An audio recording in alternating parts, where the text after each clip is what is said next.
Hello students, आज हम करेंगे डायरेक्टरेट ऑफ एजुकेशन की वर्कशीट नंबर 165 जिसका सब्जेक्ट है मैथ्स और आज डेट है 9 फरवरी 2021। ये वर्कशीट क्लास 3 के बच्चों के लिए है। तो चलिए स्टार्ट करते हैं हम आज की वर्कशीट। बच्चों, आपको यहाँ पर अपना नेम लिखना है। यहाँ पर आपकी क्लास पहले से ही लिखी हुई है तो आपको अपना सेक्शन लिखना है और यहाँ पर लिखना है आपको अपने टीचर का नेम। हमारी आज की वर्कशीट का टॉपिक है पकौड़ों की दुकान। शिवानी के भैया की चाट पकौड़ों की दुकान है। तो शिवानी के भैया की किसकी दुकान है? चाट पकौड़ों की दुकान है। एक दिन उसके भैया को सूखा राशन लेने के लिए थोक मूल्य की दुकान पर जाना था, इसलिए कुछ देर के लिए शिवानी को दुकान संभालनी थी। तो बच्चों, एक दिन उसके भैया को कहाँ जाना था? राशन लेने के लिए। और इसी जो ये टाइम था, जिस टाइम पे उन्हें राशन लेने जाना था, उस टाइम तक शिवानी को वो दुकान संभालनी थी। जाने से पहले भैया ने शिवानी को बिकने वाली चीज़ों का हिसाब रखने को कहा। तो जब भैया जा रहे थे उससे पहले उन्होंने शिवानी से कहा कि जो भी सामान तुम बेचोगी उसका हिसाब रखना है। शिवानी गिनती ना भूल जाए, उसके लिए उसने अपनी कॉपी में टैली मार्क्स लगाना शुरू किया। तो देखिए बच्चों, शिवानी ने क्या किया।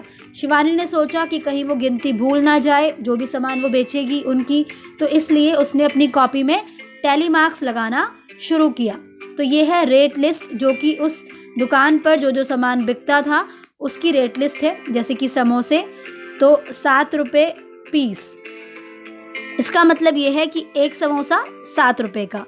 दूसरा है ब्रेड पकौड़ा 10 रुपये पीस, यानी कि एक पीस एक ब्रेड पकौड़ा कितने का? 10 रुपये का। और तीसरा है पनीर पकौड़ा, तो पनीर पकौड़ा कितने रुपए का है? 15 रुपये पीस, यानी कि एक पीस 15 रुपये का। तो टैली मार्क्स लगाने के नियम। बच्चों, आइए देखते हैं कि टैली मार्क्स लगाने के क्या नियम है। तो अगर कोई व्यक्ति उस दुकान से एक चीज़ लेकर गया है, मान लीजिए कि वो एक समोसा लेकर गया है, तो उसके लिए एक के लिए हम इस तरह से टैली मार्क लगाते हैं, ठीक है। अगर वो 2 समोसे लेकर गया है तो उसके लिए कैसे टैली मार्क लगाएंगे? इस तरह से 1 2। अगर वो 3 समोसे लेकर गया है तो किस तरह से टैली मार्क लगाएंगे? इस तरह से 1 2 3, ठीक है। और अगर 4 लेकर गया है तो किस तरह से लगाएंगे टैली मार्क? इस तरह से 4 के लिए 1 2 3 4। शिवानी द्वारा बेचे गए सामान का हिसाब। तो चलिए बच्चों, शिवानी द्वारा बेचे गए सामान का हिसाब देखते हैं। तो यहाँ पर सबसे पहले लिखा है समोसे, ठीक है। और समोसे के आगे कितने टैली मार्क्स बने हुए हैं? आइए गिनते हैं। 1 2 3 4।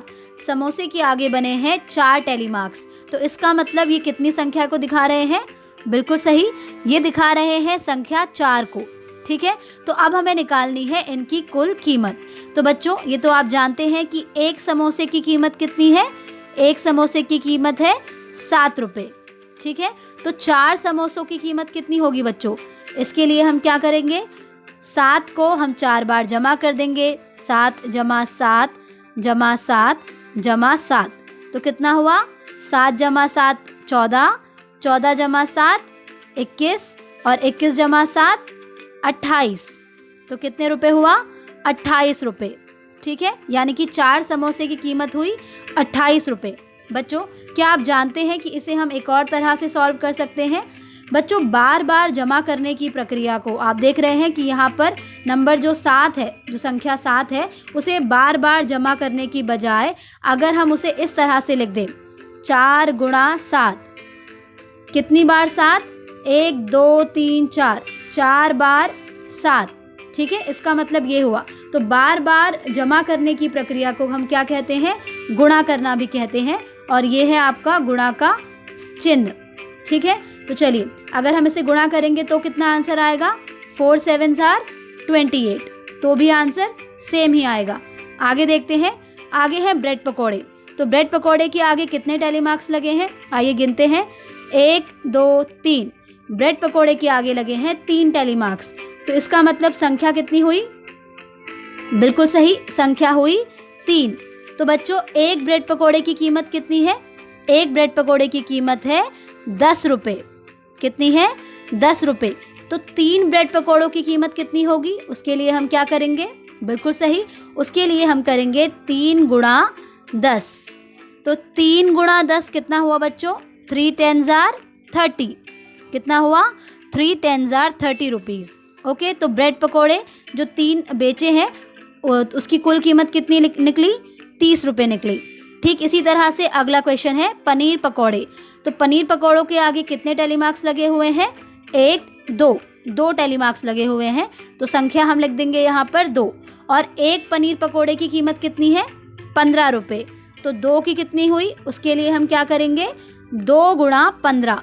तो अगर हम 2 को 15 से गुणा कर देंगे तो कितना आएगा, 2 5s are 10, 1 कैरी करेंगे, 2 1s are 2 और 1 को उसमें ऐड कर देंगे तो ये हो जाएगा 30 रुपीज़। तो 2 जो पनीर पकोड़े हैं उनकी कीमत कितनी आई, 30 रुपये। तो चलिए अब हम नीचे लिखे प्रश्नों के उत्तर देते हैं। पहला प्रश्न है शिवानी ने कितने ब्रेड पकोड़े बेचे। तो जल्दी से बताइए शिवानी ने कितने ब्रेड पकोड़े बेचे। बिल्कुल सही बच्चों, शिवानी ने बेचे 3 ब्रेड पकोड़े, तो आप यहाँ पर लिख देंगे।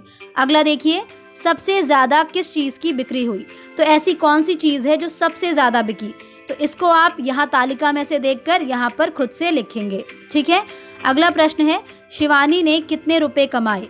तो अब हमें यहाँ पर ये बताना है कि शिवानी ने कुल कितने रुपए कमाए, और उसे आप कैसे निकालेंगे बच्चों, उसे आप निकालेंगे इन सभी को जमा करके, इन सभी को जोड़कर, क्योंकि यहाँ पर है ये 4 समोसों की कीमत, ये है 3 ब्रेड पकोड़ों की कीमत और ये है 2 पनीर पकोड़ों की कीमत। तो इन तीनों की कीमत को हम क्या कर देंगे, जोड़ देंगे, जिससे कि हमारा जो कुल कीमत है वो आ जाएगी। तो उसे आप यहाँ पर जोड़कर खुद से लिखेंगे। आइए अब आपके परिवार के सदस्यों के खान पान के बारे में जानें। तो पहला प्रश्न है, आपके घर में कौन सी सब्ज़ी सबसे ज़्यादा बनाई जाती है। बच्चों आपको यहाँ पर उस सब्ज़ी का नाम लिखना है जो कि आपके घर में सबसे ज़्यादा बनाई जाती है। अगला प्रश्न देखिए, आपके घर में कौन सी सब्ज़ी सबसे कम बनाई जाती है। तो यहाँ पर आपको उस सब्ज़ी का नाम लिखना है जो कि आपके घर में सबसे कम बनाई जाती है। ठीक है, अगला प्रश्न है, आपके घर में एक हफ्ते में कितनी बार सब्जियां खरीदी जाती हैं।